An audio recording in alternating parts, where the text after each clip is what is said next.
In this video, we'll look at IFC or sub-project status improvements. First, we look at a new feature related to writing plot, building and organisation information. This information is needed when using the IFC model, for example, as an appendix to a building permit. Data will be copied from the project card if it matches the data required. However, they are edited as a standalone entity and are saved to the building model when the IFC file is written to it for the first time. The data can be edited in the IFC export dialog. If the data to be written and the project data differ, there is a dialog message. When editing the data, differences are displayed in a bold colour in the edit window.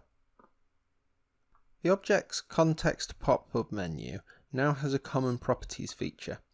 Such features include, for example, load bearing capacity, fire class, and sound insulation class, and more. Those features can now be added and modified to components such as walls, floors, ceilings, and beams.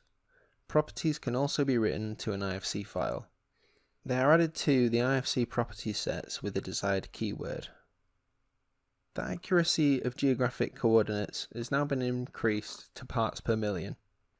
It has been found to have sufficient accuracy when placing IFC models in urban models, etc.